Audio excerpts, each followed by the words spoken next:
Bonjour, bonjour. Alors, bonjour, ici Mickaël Messa et aujourd'hui j'ai le plaisir de vous présenter Frédéric Canvet. Frédéric qui est l'auteur du blog conseilmarketing.fr et également un auteur dans l'âme. En fait, pourquoi j'ai voulu interviewer Fred aujourd'hui pour vous, cher auteur, au féminin et au masculin? Tout simplement parce que Fred s'est lancé un défi d'écrire un livre par mois et de le publier, de l'offrir ou de le vendre. Ça va dépendre ça va dépendre des mois. Il vous expliquera un peu ça Ouais. un peu plus loin, sa stratégie également d'écriture, d'efficacité pour écrire mieux, plus vite et sortir plus rapidement des livres, mais également aussi pour se faire connaître davantage. Parce que écrire, publier, c'est une chose, mais principalement, il faut aussi se faire connaître parce que on a beau écrire le meilleur roman, le meilleur guide pratique au monde, mais si personne ne le lit, ça ne sert à rien. Et donc, on parlera également de ce sujet-là avec Fred, mais auparavant, il va se présenter à vous. Donc, Fred, peux-tu te présenter brièvement qui tu es, d'où viens-tu, qu'est-ce que tu fais dans la vie et quel est ton challenge, quel est ton nouveau challenge que tu t'es lancé ces derniers mois? Bon, en fait, c'est simple. Donc, je m'appelle Frédéric Canvet. Je suis marketeur. Donc, j'aide les gens à développer leur business sur Internet et dans la vie réelle. Mais bon, au départ, c'était pas ça. Je te dirais que quand j'étais petit, j'étais plutôt réfractaire à tout ça. Je lisais quasiment pas de bouquins. J'étais hyper mauvais en orthographe. D'ailleurs, il y a encore quelques traces sur le site, souvent des fautes qui traînent.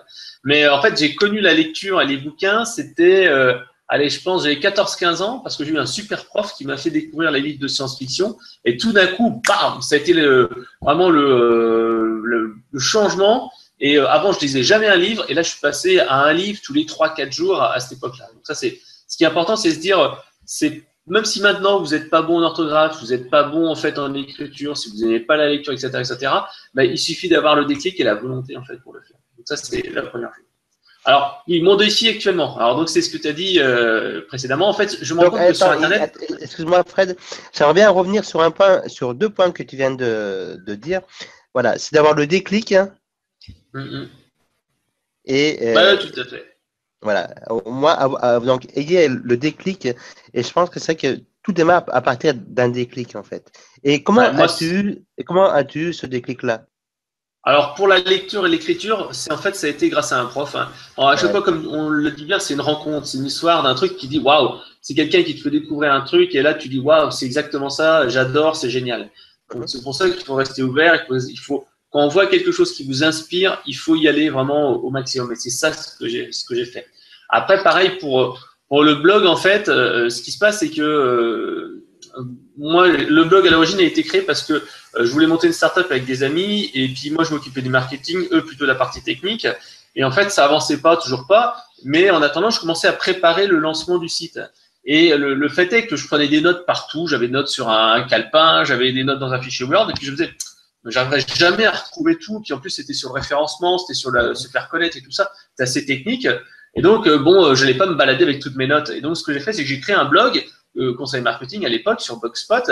Et comme ça, je mettais toutes mes notes systématiquement, ce qui m'a permis après, quand on a voulu lancer le projet, d'avoir toutes les informations sous les yeux. Alors finalement, le projet c'est pas fait, mais ça m'a tellement plu que j'ai lancé le blog.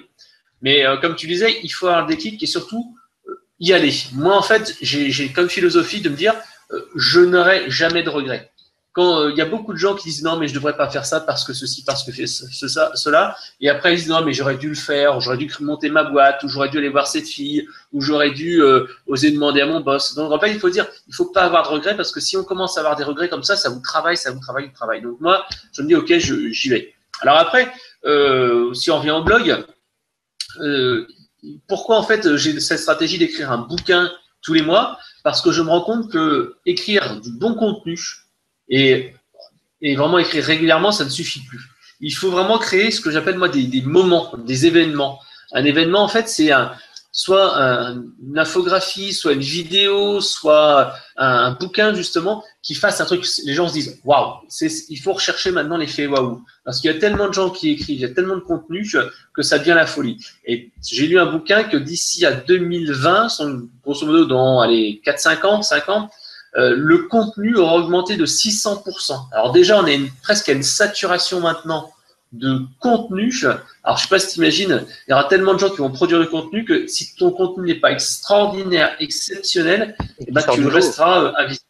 Ouais. Exactement. Et ça, c'est vachement important parce que le référencement naturel est quand même beaucoup fait au travers du contenu que tu fais, mais aussi des liens. Il faut chercher des liens et créer. Et comment créer du lien? Il faut créer l'événement, il faut faire de l'émotion. Et l'émotion se fait avec l'effet waouh. Et l'effet waouh, c'est quelque chose qui est extraordinaire. Yes. Et là, je te rejoins parfaitement, c'est clair. Et comment crées-tu autant de contenu? Donc, alors, en fait, j'ai deux méthodes.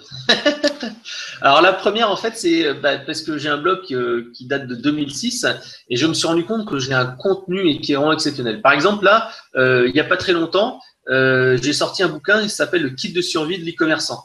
Qu'est-ce que c'est que ce bouquin? J'ai rien écrit. Alors, il fait 100 pages. Hein. Je vais me dire comment tu as fait pour l'écrire parce qu'il fait 100 pages. C'est simple. J'ai pris des articles qu'il y avait auparavant. Je changeais un petit peu la mise en forme, des choses comme ça. Et bim, ça m'a fait un bouquin. Et ce bouquin-là, maintenant, j'utilise pour gagner de l'argent parce qu'à la fin, il y a des liens vers des produits d'affiliation. Et je voyais les articles tout seuls, ça marchait pas trop. Parce qu'en fait, les gens auxquels ils aiment, mais bon, ils repartaient. Donc là, je leur file un guide. Je les mets dans une liste d'emails. Et ensuite, boum, ils partent dans un tunnel. Et ça me permet d'avoir des essais, etc., etc. Alors, l'autre chose, ça, malheureusement, tout le monde ne pourra pas l'avoir. Il faut, parce que tu n'as pas un fond éditorial, même si parfois tu peux les chercher dans tes vieux articles et tout ça. Donc ça, c'est la première chose. Chercher dans les vieux articles, les compiler. Grosso modo, si tu as 80% du contenu, tu réécrives 1% et tu as un bouquin. Et ça, c'est un truc qui est important. Deuxième solution, en fait, c'est faire des séries d'articles. Alors, je te dirais que écrire un bouquin de 50-100 pages, c'est long, c'est compliqué, c'est pas à la portée de tout le monde parce que on se dit waouh, faut que je fasse le plan, faut que je dise savoir ce que je vais dire, etc., etc. Alors donc c'est pas facile. Donc ce que j'ai fait moi, c'est que je crée comme ça des séries d'articles sur une thématique. Je te donnerai un exemple. J'ai écrit un bouquin qui s'appelle les 112 astuces des as de la vente. Ben, qu'est-ce que c'est? C'est pendant un an, j'ai écrit à peu près 10 conseils par mois. Et à la fin, comme je dis, bon allez hop, je suis arrivé à 100, allez ça suffit, je fais un bouquin. Donc ça me permettait en fait d'écrire tranquillement mon contenu et de le compiler. Et je le fais également d'une autre manière. En fait, j'ai un iPhone, hein, là, il est juste là. J'ai une application mobile qui s'appelle Audiobooth.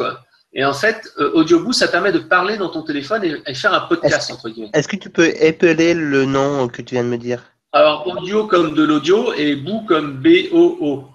D'accord, Audiobooth, ok. Mais autrement, tu peux aussi faire la même chose avec SoundCloud, le son dans les nuages. Ce sont deux applications faites de podcasts. Alors, à l'origine, justement, c'est des applications où les gens sont devant leur micro et ils sont en train de parler et font de la radio. Or, en fait, moi, ça m'intéresse pas trop parce qu'il n'y a pas trop d'audience. Même s'il y a beaucoup de gens qui font du podcast via iTunes, etc., c'est très compliqué parce que c'est comme un blog, il faut se faire connaître. C'est comme YouTube, il faut se faire connaître. Donc, voilà, moi, mon ambition n'est pas avec Audiobooth de faire comme ça du contenu de malade et d'être présent sur le podcast. Ça me permet de faire de l'écriture. C'est-à-dire qu'en fait, si tu regardes sur mon compte Audiobooth / conseil marketing, tu vas voir en fait que j'ai fait près de 600 podcasts en 2 ans. Alors, en fait, tous les matins, quand je vais au boulot, je prends mon application de smartphone. En plus, ce qui est bien avec Audiobooth, c'est que c'est limité à 10 minutes. C'est-à-dire que tu ne peux pas faire plus de 10 minutes. Donc, tu es obligé de réduire ou d'augmenter. Alors, des fois, vous m'entendrez parler, je suis sur le trajet, on entend les bagnoles, on m'entend ouvrir les portes, faire l'ascenseur et tout ça, les pompiers et tout ça. Mais le but, en fait, c'est comme ça sur mon trajet. Je sais que j'ai à peu près 5 à 7 minutes entre chez moi et le RER. Et ensuite, du boulot, j'avais à peu près 4-5 minutes. Donc, tous les jours, comme ça, sur le trajet, j'avais mon audio. Et ce que je faisais, c'est que dans mon trajet, j'avais en fait pris quelques notes. Donc, j'utilise Evernote. Et dans Evernote, je mets la trame un petit peu de ce que je veux dire. Donc, toi, je suis dans le train ou tu peux le faire tu sais, chez toi, dans ta bagnole. Tu dis, tiens, qu'est-ce que je vais dire? Tu peux très bien avoir ton kit Mali dans ta bagnole quand tu es dans un embouteillage ou quand tu es sur le trajet, tu dis, tiens, aujourd'hui, je vais vous parler de ceci, cela, blablabla. Donc, en fait, ça me permet de créer un contenu. Comme j'ai des notes un peu synthétiques et que je parle un petit peu des choses que je connais, ça va super vite. Et c'est comme là, on est en train de discuter, je pourrais très bien faire un truc comme ça. Et donc, une fois que j'ai ça, moi, ce que je fais, c'est que je fais retranscrire par une personne en offshore. C'est-à-dire que j'ai un assistant virtuel, ça me coûte à peu près, allez, $5 les 500 mots. Donc, ça veut dire que ça me coûte, allez, 5 à 10 $, allez, 5 à 7 euros pour retranscrire 10 minutes de podcast, c'est-à-dire un très bon article. Parce qu'en 10 minutes, tu fais un truc vraiment tip-top, quoi. Avant, ouais, alors ça c'est parce que moi j'ai envie d'avoir, j'ai un peu de finance et que je peux comme ça demander à une personne à partir de l'audio que j'ai fait de faire la transcription. C'est-à-dire qu'en fait, j'ai tous mes audiobooks que j'ai fait. J'en ai 600. Je partage un fichier Excel avec une personne en offshore qui me fait la transcription. Elle me renvoie avec Google Drive le fichier avec le texte. Et en plus, il est meilleur en orthographe que moi, donc ça me permet de réduire toutes les fautes. Intéressant, ça, ouais. Je fais un copier-coller sur mon blog, j'ai mon article de blog et ensuite je compile tout ça dans un bouquin. Parce que chacun, en fait, des articles séparés fait un bouquin à lui tout seul. Donc ça, c'est une méthode que j'applique et qui est vraiment simple. Après, vous pouvez le faire aussi vous-même. Alors, il y a une astuce, c'est qu'en fait, tu as un outil qui s'appelle Dragon Naturally Speaking. C'est un outil, en fait, de dictée vocale. Alors, cet outil il vaut 200-300 euros. Donc, il faut quand même l'éduquer pendant un certain temps pour que ça marche. Il faut, bon, on va dire une demi-journée, une journée pour qu'il commence à vous comprendre bien correctement. Mais maintenant, ce qui est bien, c'est que dans Google Docs, tu as dans le menu outils et ensuite dans le menu audio, commentaires vocaux. En fait, tu peux directement parler à ton ordinateur. C'est-à-dire que tu lui parles et il écoute ce qu'il dit et il écrit le texte. Ça, c'est super bien pour tous les gens qui ne savent pas écrire au clavier. Et donc, en fait, avec ce petit système-là, tu parles devant ton ordinateur et ça écrit le texte. Donc, si vous n'avez pas les moyens d'avoir comme moi quelqu'un qui fait ça en offshore pour vous, faites-le à la maison avec cet outil-là. Ça vous permet de parler dans le micro. Alors, bien sûr, ça ne retranscrit pas à 100%. Hein. Quand tu as des textes techniques, c'est pas très bon, mais pour des textes simples, ça t'écrit au kilomètre et tout ça, c'est vraiment pratique. D'accord. Parce que, bon, tu disais entre 5 et 7 euros pour 500 mots de retranscription, c'est ça? Pour 1000 mots, on va dire. 1000 mots. Oui, pardon. Donc, 5 à 7 euros pour 1000 mots en retranscription, c'est vraiment pas cher, quoi. Je veux dire. Ah bah parce oui. que moi, je sais que je paye 1 euro par minute et c'est déjà pas cher parce que, bon, elle retranscrit et elle corrige les fautes également. Mais toi, tu trouves encore moins cher. Et est-ce que donc, a priori, tu es satisfait de la qualité? Est-ce que tu es obligé de repasser derrière ou pas? Alors, en fait, je repasse toujours derrière pour mettre des images. Ouais. Pour rajouter du texte. Parce qu'en fait, ce que j'ai fait en audio, parfois je me dis, tiens, j'aurais dû penser à ça. Ou tiens, la personne qui fait la transcription, elle fait vraiment de la transcription bête et méchante. Par exemple, je dis toujours beaucoup ça. Alors, il faut faire ça, ça, ça. Alors que dans un texte, je dis cela. Donc, ça fait un texte qui est très parlé, mais au moins, c'est très naturel et ça parle vraiment aux gens. Donc, alors, tu m'as dit, est-ce que je suis content? Alors oui, je suis très content de la personne que j'ai là, mais j'en ai pris une autre en fait qui était à l'île Maurice. Et là, par contre, elle était moins chère, mais il y avait des fautes. Alors, c'était moi qui étais obligé de corriger ces fautes. Donc, finalement, j'ai arrêté de travailler avec elle. Donc, ce qu'il faut faire, c'est que généralement, comment j'ai trouvé le mec qui était vraiment bon, j'en ai testé 5. 5 sur un site qui s'appelle Fiverr, mais on peut le trouver sur d'autres sites internet.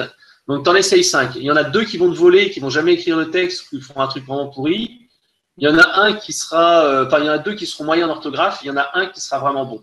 Donc, sur les 5, grosso modo, tu en as un. Donc, ça va te coûter $25 pour faire ta première transcription de 500 mots.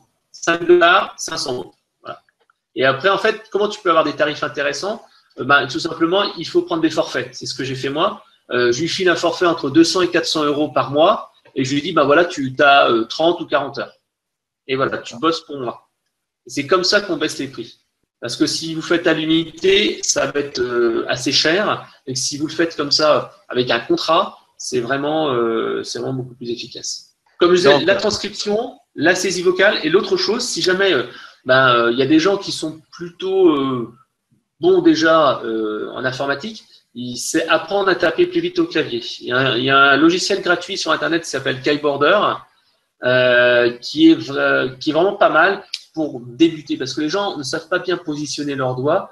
Or, en fait, en s'entraînant, un quart d'heure, une demi-heure par jour maximum, au bout de, on va dire, de 2-3 semaines, vous avez quand même une progression qui est assez importante. Ok, merci Fred. Donc, effectivement, pour baisser les prix, au lieu de racheter une seule transcription à la fois, achetez plutôt un package Très souvent, pareil, quand on fait écrire des articles, on ne fait pas écrire un seul article, on fait écrire peut-être 30, 40 articles. Du coup, c'est vrai que c'est plus facile de négocier quand vous allez faire, comme l'a si bien dit Fred, entre 20 et 40 heures de retranscription par mois à forfait. Parce que bon, là, ici, vous pouvez négocier au prix le plus serré et avoir une qualité quand même intéressante. Parce que si on paye quelqu'un l'humoriste 300 € par transcription pour 25 heures ou 30 heures, pour elle, ça vaut le coup, je veux dire. Parce que effectivement, l'humoriste, peut-être que le salaire moyen est plus faible déjà que les 300 €. Et Tout à du fait. coup, alors après, je comprends qu'on n'est pas tous d'accord avec ça, mais moi, je trouve que c'est une très bonne solution pour ma part. Voilà, même si nous, on ne l'applique pas encore, mais c'est une très bonne solution pour vous. Faites retranscrire vos vidéos, parce que vidéo ou audio, c'est la même chose. Souvent, ce que je dis, alors après, je redonne la parole à Fred, mais pareil, vous faites une conférence, faites un audio, donnez votre support via YouTube ou via WeTransfer, ou peu importe le support que vous voulez faire passer, et après, vous êtes tranquille. Ouais. Bah, comme tu disais, mais ce qui est important, pourquoi je peux là passer par du offshore? Tout simplement parce que c'est moi qui crée le contenu. C'est moi qui suis à la source, c'est moi qui connais la valeur. Donc en fait, j'ai pas besoin d'avoir quelqu'un qui soit très bon en français. Enfin, il faut quelqu'un qui soit bon en français, mais j'ai pas besoin de quelqu'un qui réfléchisse. Dès que par contre j'ai besoin d'un texte en français avec de la réflexion, de la valeur ajoutée, là oui, tu es obligé de payer et tu passes par quelqu'un au tarif français, c'est totalement différent. Là, la transcription, c'est vraiment de la bête et méchant, il y a juste besoin de savoir le faire. Voilà, ça, c'est ce qui est vraiment la différence. Pourquoi passer en France? Pourquoi passer en fait à l'étranger? Et par exemple, j'ai un site sur le CRM qui a un sujet technique, et là, je passe par un français. Parce qu'en fait, quand je lui demande d'écrire un texte sur qu'est-ce que c'est le CRM ou pourquoi il faut mettre CRM puis SERP, donc je leur dis tiens, tel mot-clé, pour que ça soit intéressant, là, il te faut de la valeur. Et là, tu vas payer allez, entre 70 et 80 €, entre 50 et 75 € l'article. Et tu fais entre 500 et 1000 mots, enfin, même pas. Et moi, par exemple, quand j'écris un article, moi-même, parce qu'on me demande d'écrire un article, c'est 350 € pour l'article à peu près de 1000-1500 mots. Pourquoi? Parce que là, je mets de la valeur. Là, par exemple, je travaille en sous-traitance pour un site qui est sur le B2B, etc. D'ailleurs, je dois leur faire pour la fin de la semaine un article. C'est 350 € parce que c'est le prix de la valeur ajoutée. On envoie de la réflexion. Et je lui ai dit, de toute façon, là, je vais te faire 4 articles. Donc, ça va me coûter, ça va lui coûter 350 fois 4 articles.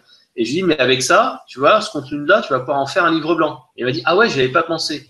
Ah si, pour le prix de mon travail, tu vas non seulement donc avoir mon relais via les médias sociaux, tu vas avoir un super article. En plus, je te dirai après, j'ajoute de la valeur. Mais en plus, avec ça, tu vas créer un livre blanc, tu vas le mettre sur ton site, qui va être signé par moi en plus, donc quelqu'un qui est connu. Et en plus, je vais en faire un relais sur les médias sociaux. Donc là, tu en as pour ton argent, quoi. C'est pas du low cost, là. C'est de la valeur, quoi. C'est pas du truc offshore. Et donc, comment fais-tu pour ajouter de la valeur, Fred? En fait, c'est simple. Quand tu veux ajouter de la valeur, il faut que tu ajoutes plus qu'un simple texte. Alors, bien sûr, c'est la mise en forme. Bon, ok, d'accord, ça, on est tous d'accord. Il faut que ce soit un truc qui soit bien formaté avec des paragraphes, des étapes, des machins, etc. Ensuite, tu rajoutes des images. Alors, quand je fais du truc simple, rapide, qu'est-ce que je fais? Je tape les mots-clés sur Internet et je cherche en fait je vais dans Google et je mets images. Et là, en fait, je trouve des images sur la thématique. Ça, c'est le truc, entre guillemets, low cost. Quand je travaille en fait avec des choses qui sont un peu plus valeur ajoutée, ou quand je travaille pour des clients, qu'est-ce que je fais? Je vais en fait sur des sites internet comme canva.com, C-A-N-V-A, voilà, Canva, ou alors Pick2Chart, alors P-I-K-T-O-C-H-A-R-T.com, et avec ça en fait je peux réaliser des mini-infographies. Par exemple avec Canva, quand il y a une citation qui est vachement intéressante, je copie-colle la citation dans Canva et ça me fait un petit poster, un petit vignette que je peux poster sur les médias sociaux. Et avec Pick2Chart, tout simplement, je prends des modèles d'infographie où j'en crée une et en fait, ça me permet d'avoir un truc un petit peu design. Parce que je pourrais très bien les faire par PowerPoint, c'est ce que je faisais auparavant, mais le rendu était parfois un peu moyen, et puis c'était pas génial. Donc là, en fait, c'est comme un petit peu comme dans PowerPoint, tu prends tes éléments, tu les glisses, déposes, et ça fait un truc assez clean. Alors, c'est pas de l'infographie hyper professionnelle, mais ça te permet de faire un truc qui est beaucoup plus intéressant. Et après, bien sûr, je fais souvent du PowerPoint, c'est-à-dire que ou de la vidéo. Par exemple, là, si tu regardes mon dernier article sur mon site qui s'appelle Vérifier en 5 minutes si votre référencement naturel est bon ou à chier. Alors, tu vois, j'essaye de mettre de l'émotion. Ça aussi, c'est la différence et c'est ce qu'il faut faire. Et je m'en suis rendu compte vraiment au bout de quelques années. Au début, comme je travaillais dans une entreprise, j'essayais de faire des trucs un peu corporate et je me rends compte que si tu mets pas d'émotion, les gens, en fait, ils accrochent pas. Et c'est pour ça que maintenant, tu remarqueras que, tu vois, je n'aurais jamais écrit ce truc-là il y a 4-5 ans, quoi. Ouais. Parce que j'étais corporate. Sauf que là, en mettant de l'émotion dans l'article, dans le titre, les gens vont dire, ah ouais, j'ai envie de le lire. Bref. Donc voilà, pour cet article-là, ce que j'ai fait, c'est que au début, j'ai fait ça par un PowerPoint et une vidéo. C'est-à-dire qu'au début, c'était une petite vidéo où j'explique comment faire. Et après, j'ai copié-collé les infos des slides et j'en ai fait un article. Ce qui m'a permis d'avoir un triple contenu et un triple visibilité. Mon blog, SlideShare, YouTube. Ah, c'est intéressant ça. Donc, à la fois une vidéo, tu la mets donc déjà sur YouTube, ça te ramène du trafic. Sur ton blog, tu t'en sers comme un livre blanc. Ouais. C'est ça, hein. Et ouais, en avec plus, SlideShare. Voilà. Et en plus, tu l'as fait aussi retranscrire sur ton blog. C'est ça, hein? Exactement. Ouais. Alors, en fait, là, je ne l'ai pas fait retranscrire parce que j'ai copié-collé en fait le contenu des slides dans le texte et j'ai rajouté un petit peu de texte.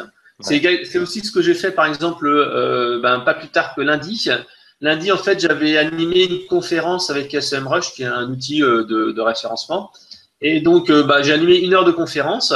J'ai pris donc la conférence que j'ai mise sur le site, sur mon site, enfin sur YouTube, que j'ai embarqué ensuite sur mon site.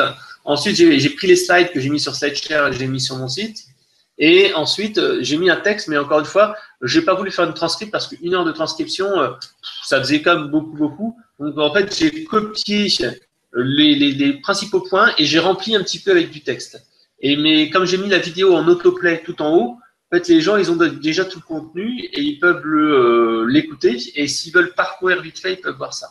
Parce que sur YouTube, faut vraiment se dire que à part les YouTubeurs, tu as peu de chances d'avoir beaucoup de trafic.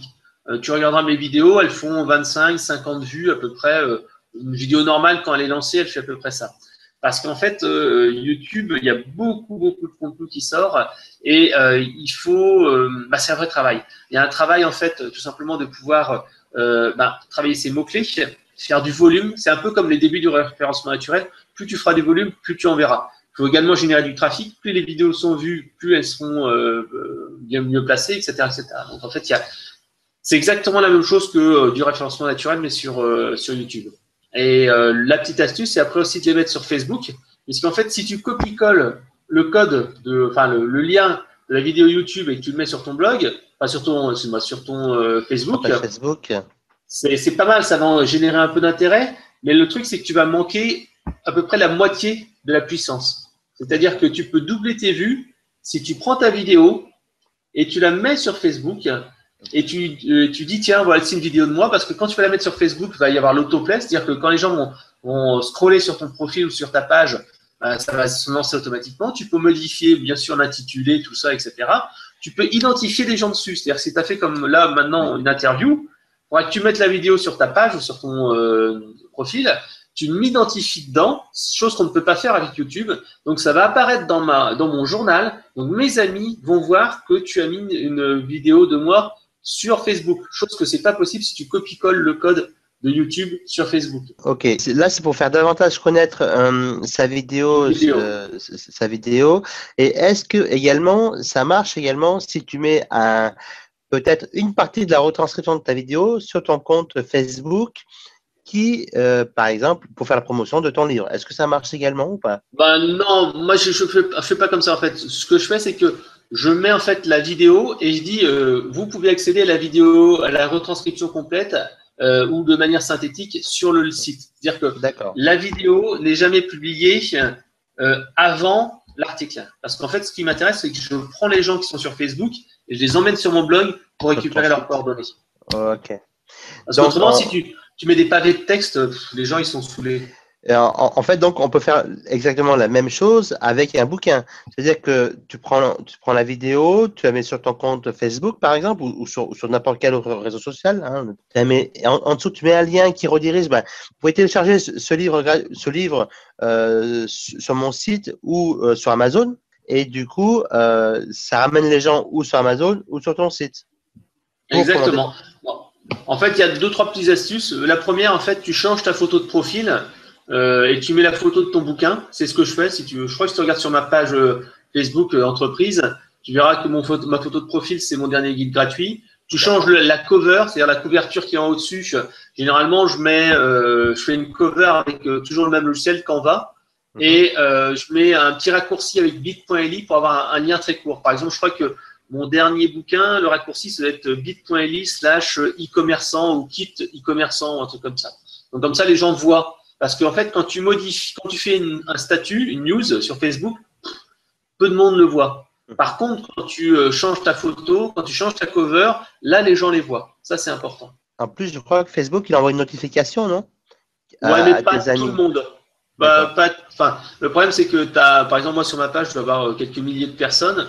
C'est vu uniquement à quelques centaines. Et bien sûr, quand je mets comme ça la cover, l'image, je mets toujours dans les commentaires, si vous voulez en savoir plus, direction tel site internet, et voilà.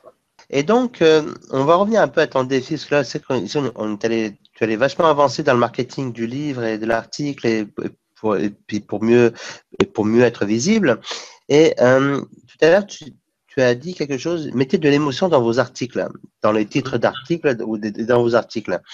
Est-ce que tu conseillerais également de mettre de l'émotion quand on écrit à l'intérieur d'un livre?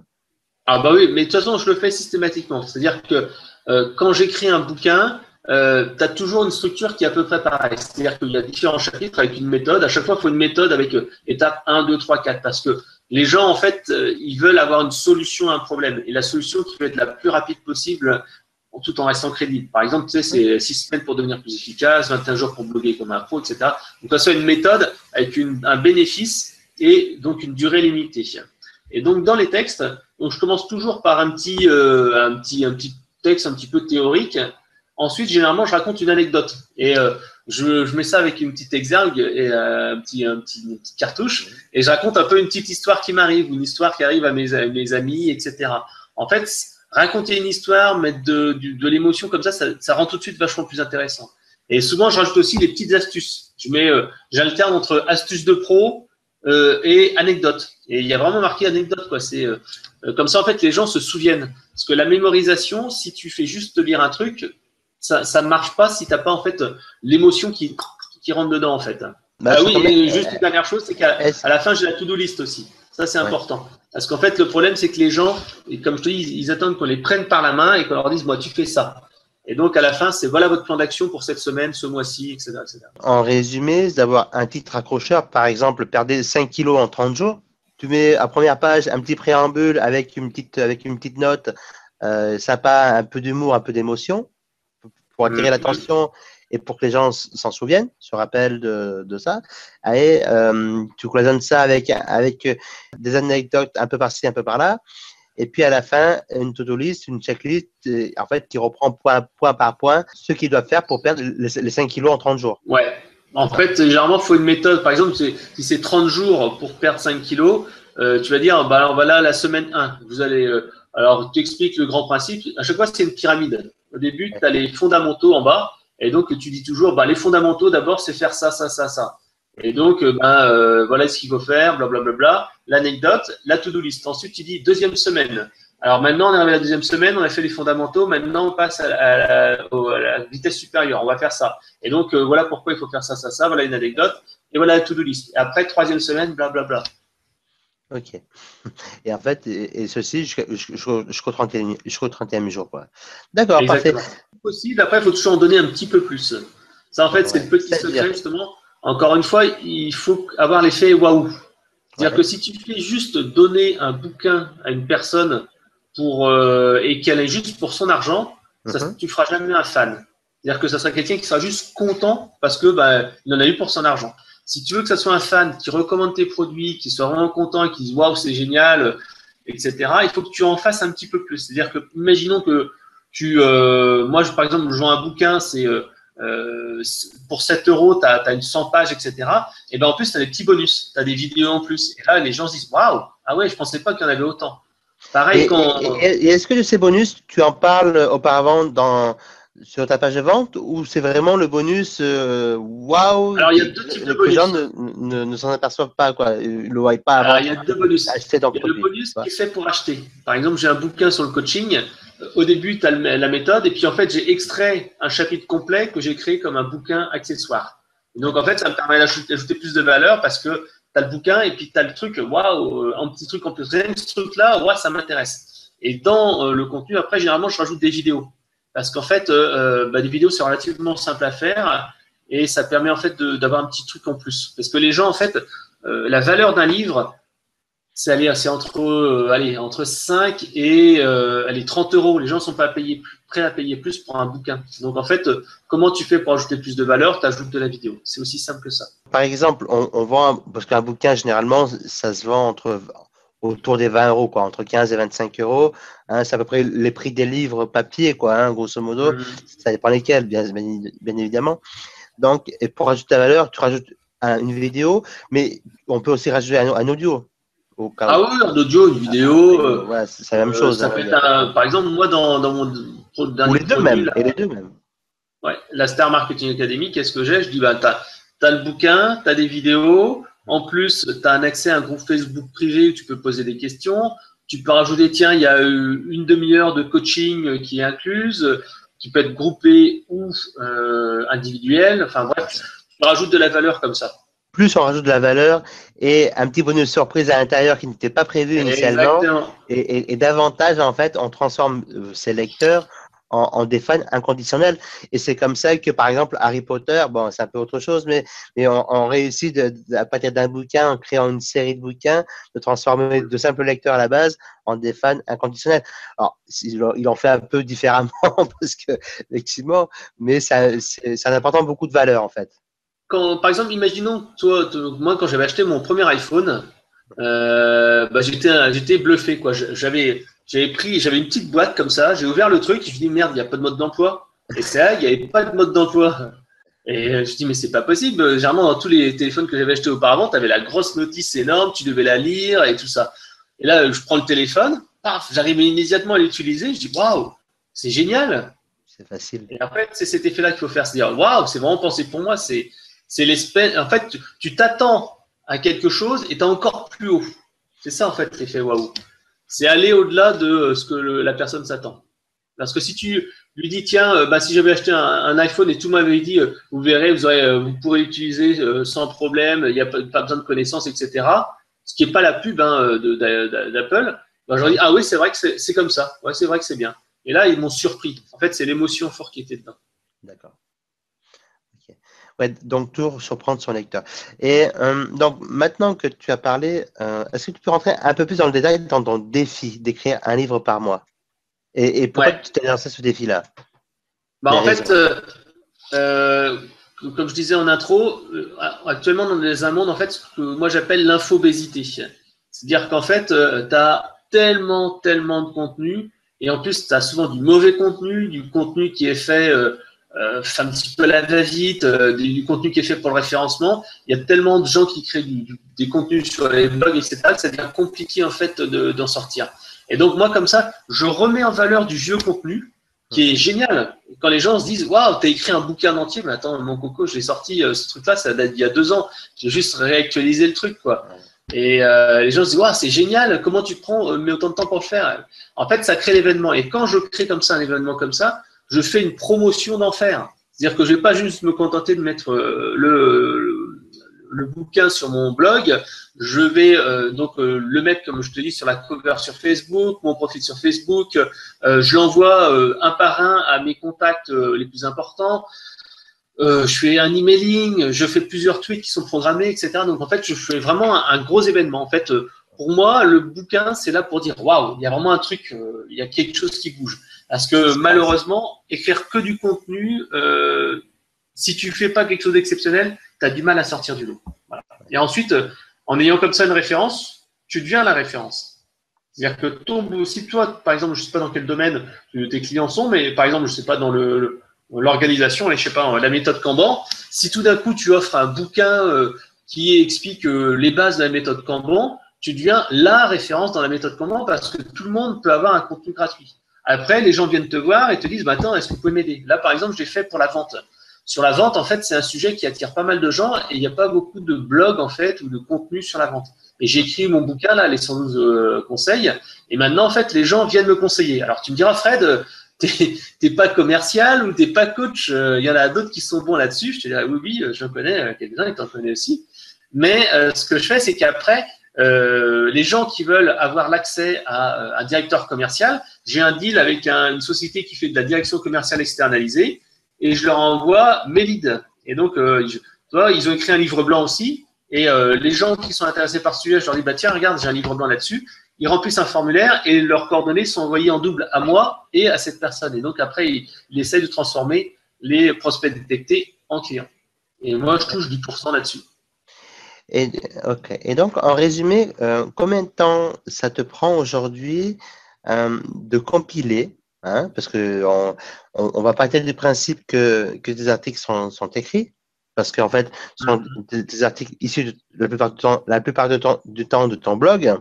Donc, combien ça te prend, une fois que tes articles sont écrits, à compiler à travers un livre d'une centaine de pages, hein, comme les 112 conseils par exemple, et de réaliser la couverture et d'organiser le lancement de ton livre? Alors en fait, la compilation des articles, je te dirais qu'en fait que je fais toujours une introduction, une conclusion à la mano. Mais c'est toujours la même trame. Si tu télécharges 4-5 de mes bouquins, c'est toujours bonjour, c'est pas facile de faire ça, moi aussi j'ai eu des soucis, c'est pour ça que j'ai écrit ce bouquin, bonne lecture. Et à la fin, c'est bon, voilà, vous avez vu que c'était pas si facile que ça, mais il existe des trucs et astuces. J'espère que ce guide vous aura bien aidé. N'hésitez pas à en parler sur Facebook et à le partager, c'est ma meilleure récompense, blablabla. Et ensuite, après, il y a l'appel à l'action, je vends mes formations vidéo, mes bouquins, mes machins, etc., etc. Donc ça, c'est intro, conclusion. Allez, l'intro et la conclusion, c'est une demi-heure maxi, les deux. Maxi, hein, vraiment maxi. Parce que, en fait, j'écris l'intro et la conclusion quand j'ai écrit tout le bouquin. Parce qu'autrement, après, déjà, tu as des décalages entre ce que tu as mis dedans et les intro-conclusions, donc il vaut mieux faire ça. Donc, ensuite, les compilations. Alors, généralement, comme je dis, il y a une centaine de pages. Ça doit me prendre une après-midi. Alors, en revanche, c'est vrai que ma philosophie, c'est de sortir du contenu régulièrement. C'est-à-dire que la mise en forme, c'est un fichier Word avec du copier-coller et juste en fait de la mise en forme et un peu de relecture. Donc, beaucoup de gens me disent c'est un petit peu dommage parce que tu fais du très beau contenu et la mise en forme fait cheap.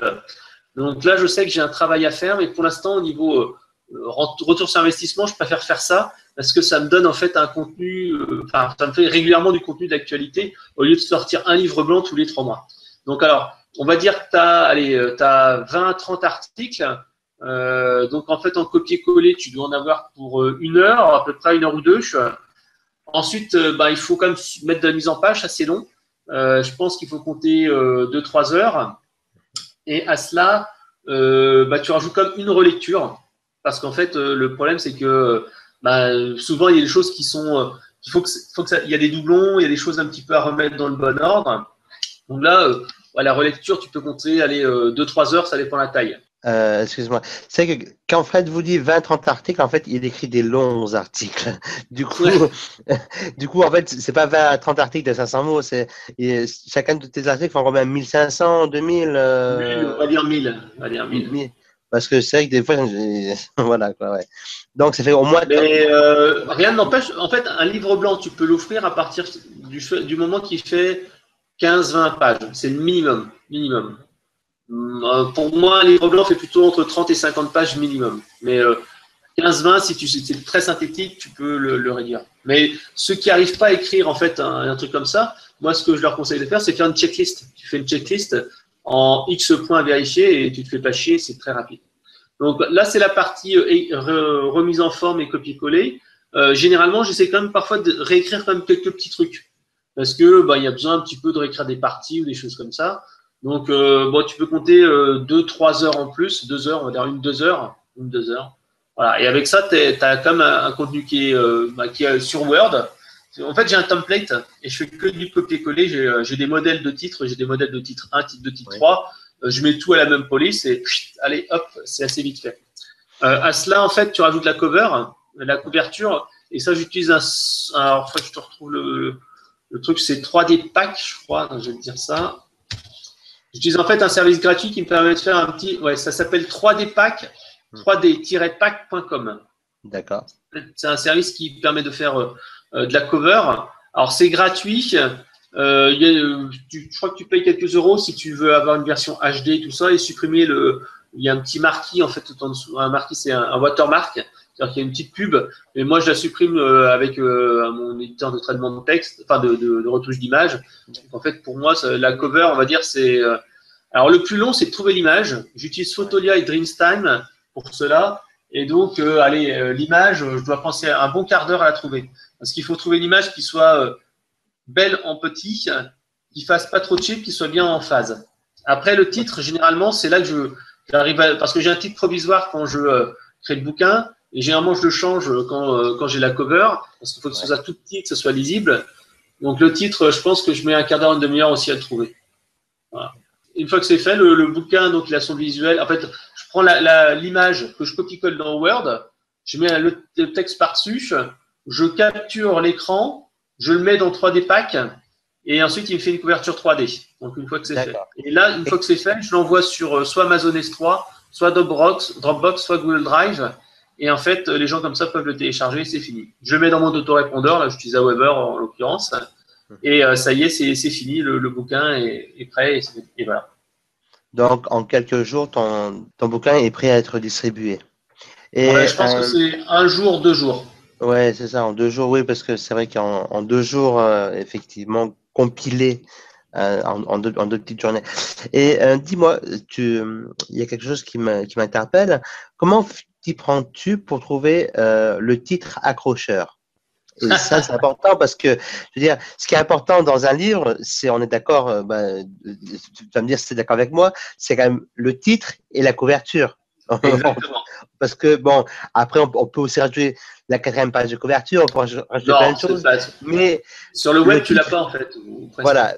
Mais le titre et la couverture, c'est quand même les deux plus importantes choses. C'est quand même ça qui nous attire l'œil, quoi. Donc, si tu es d'accord avec moi, après, on peut avoir des points de vue. C'est exactement ça. C'est comme au supermarché, en fait. Hein. Voilà. Je crois que c'est 3 à 5 secondes que la personne met pour décider si elle achète un produit ou pas. Donc, c'est pareil. Il faut donc avoir… en fait, il y a quelques astuces. La première, par exemple, quand tu prends un packaging, que ce soit un packaging de produits, moi j'ai travaillé et j'ai fait des produits pour la grande distribution, il faut en fait avoir un regard pour la personne qui regarde. C'est-à-dire qu'en fait, quand tu prends une couverture d'une personne, avec une personne dessus, il faut que le regard de la personne regarde l'internaute. Donc en fait, ça c'est une petite astuce. Après, il faut éviter les couvertures cheap que tu as déjà vu 50 000 fois avec les Allemands, etc., qu'on voit partout. Il faut avoir un truc qui soit un peu plus original et impactant. Souvent, moi, j'aime bien mettre des illustrations plutôt que des photos de gens. Alors après, c'est un choix, mais une illustration, ça sort un petit peu plus des sentiers battus. Après, j'essaie quand même d'avoir un truc qui soit assez gros et qui représente en un mot l'idée. Parce qu'il faut savoir que les images, je crois, sont analysées entre 100 et 1000 fois plus rapidement qu'un texte. Une image, boum, ça saute aux yeux. Et donc, il faut aussi encore une fois de mettre un petit peu d'émotion dessus. Donc, une illustration, moi, je fais plutôt une illustration, plutôt quelque chose qui peut se voir de loin, et où il y a éventuellement un jeu de regard qui peut être fait. Alors, le dernier point consiste à travailler le titre. Alors, le titre, c'est compliqué parce qu'en fait, il faut avoir quelque chose qui soit court et qui soit vraiment hyper impactant. Et c'est un gros boulot. Par exemple, j'ai sorti un bouquin il y a quelques temps, c'était Contrer vos concurrents. Contrer vos concurrents, 3 petits points, légalement. Et au début, je voulais mettre espionner vos concurrents légalement. Et je me dis, espionner, c'est pas tout à fait le bon truc, mais j'avais un espèce d'inspecteur avec une loupe, et donc c'était le concept. Après, j'avais 21 jours pour bloguer comme un pro. J'ai pris en fait une espèce de couverture avec un truc de guerre. On me dit ouais, c'est une méthode commando. Parfois en fait, c'est des astuces où je mets en fait un mec avec une ampoule. En fait, il faut que ça soit hyper visuel et que ça rappelle vraiment le sujet. Et ça, alors généralement, j'essaie de mettre en place deux types de titres. Soit c'est un titre qui fait appel à la facilité, c'est-à-dire sans astuces pour réussir sur Internet. 52 conseils pour améliorer la conversion de son site. Un truc vraiment astuce où les gens se disent c'est simple.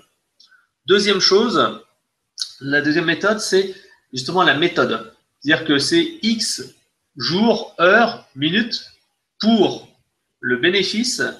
Et voilà. Donc, par exemple, 21 jours pour bloguer comme un pro, 30 minutes pour devenir un pro du networking, 6 semaines pour devenir plus efficace. Bref, c'est délai, bénéfice, et voilà. Et pour le titre, c'est délai plus bénéfice est égal résultat. Voilà. Ouais. Mais là, résultat, généralement, c'est pas facile. C'est plutôt délai, résultat. Ouais, par exemple, 30 jours pour perdre 5 kilos. C'est ça. Ou perdez 5 kilos en 30 jours. Voilà. Et pour la couverture, sortez des sentiers battus encore une fois. Soyez impactant et touchez. Moi, comme j'aime bien dire, une phrase de Steve Jobs, toucher le cœur des gens. Voilà. Ouais. Mais après, tu peux aussi jouer sur l'humour, etc.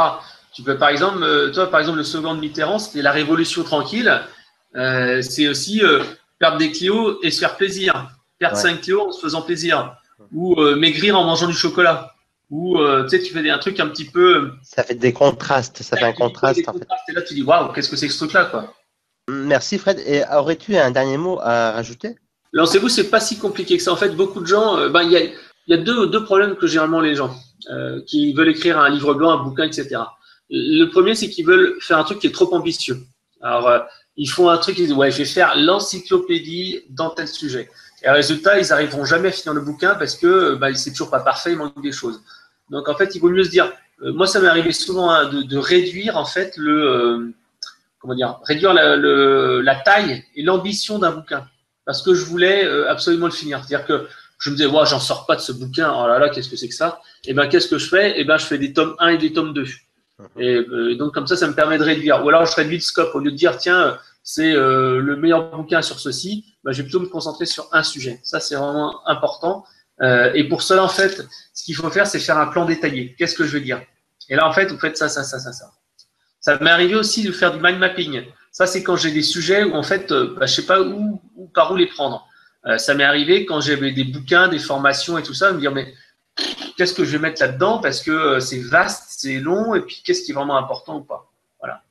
Le dernier conseil, c'est donc ne pas essayer de faire une encyclopédie. Ça, c'est souvent en fait un problème des nouveaux écrivains, c'est qu'ils essayent d'avoir un truc qui soit le plus complet. Or, les gens, ils veulent pas un truc complet, ils veulent une solution. Et surtout une solution qui va être facile. C'est ça qui est important. C'est-à-dire que moi, je sortirai jamais l'encyclopédie du marketing. Je préférerais m'adapter sur un sujet, leur dire, voilà, regardez, ça va être vraiment simple à faire. Ça, c'est des choses importantes. Ok, je te remercie Fred. Merci à vous, merci à toi Fred d'avoir accepté mon invitation aujourd'hui pour cet échange qui était très très riche en règles d'or, en conseils, en secrets ou en tout ce que l'on veut. C'est super. Donc, est-ce qu'il y aurait un endroit où les gens peuvent te contacter? Donc, j'ai déjà parlé de ton blog tout à l'heure, un conseil marketing. Est-ce que tu veux, je sais pas, est-ce qu'il y aurait un autre endroit où peut-être bien sûr, le blog, c'est l'endroit principal parce que j'essaye de centraliser tout là-bas. Parce que le but, en fait, c'est quand même d'avoir une présence sur Facebook, Twitter, blablabla. Mais c'est de les ramener sur mon blog pour les capturer, capturer leurs coordonnées en tout cas, ouais, et ensuite les transformer en clients. Après, bien sûr, il y a les Business Club Café que tu es en train de lancer partout en France et j'y vais de temps en temps. Donc, ça aussi, c'est une occasion de me rencontrer en vrai de vrai. Et c'est vrai que j'aime bien discuter et partager des expériences. Donc, n'hésitez pas, je suis à votre disposition là-dessus. J'ai même un petit chat sur Conseil Marketing. J'essaye d'être présent assez régulièrement et donc les gens peuvent me contacter via le chat aussi. Donc voilà, vous avez différents points où contacter Fred. Merci Fred d'avoir parlé également du Business Club Café. Tout à fait. Donc tu es venu il y a quelques jours. Alors, ça dépend à quel Ouais. moment on regarde cette vidéo, quoi, bien sûr. Mais ça remonte à une dizaine de jours au moment où on tourne cette vidéo, en tout cas. Voilà. Et donc, effectivement, donc, à Paris, alors, c'était pas le lieu pour en parler, mais bon, vu que tu as abordé le sujet, moi, il faut pas me brancher, hein. Tu commences à me brancher, mais bon, après, on ne s'arrête plus. Donc, ça va être bref. Si vous habitez à Paris, à Toulouse, bientôt à Bordeaux, à Rennes, en Belgique, à Bruxelles ou à Liège, et dans d'autres villes comme Grenoble, Lyon, Aix-en-Provence, voilà, ou proche, ou à moins de 2 heures, ou même à Lyon, venez nous rencontrer au Business Club Café. En attendant, moi, je vous remercie encore une nouvelle fois. Merci à toi, Fred. Merci à vous d'avoir écouté cette vidéo jusqu'à la fin. Et surtout, laissez des commentaires en dessous de la vidéo, soit sur le blog, soit directement sur YouTube, d'accord, ou soit sur Facebook, où vous la trouverez en tout cas. Mais moi, ça me fait un plaisir de partager les secrets de Fred qui vous permettront à vous, chers auteurs, avec un E et sans E, voilà, chers auteurs, de vous aider, de vous accompagner encore un peu plus vers le succès, vers les sommets, en écrivant votre livre, en le publiant et en le lançant et en le vendant avec succès. Merci à vous. Ciao, ciao, bye bye. Bye bye.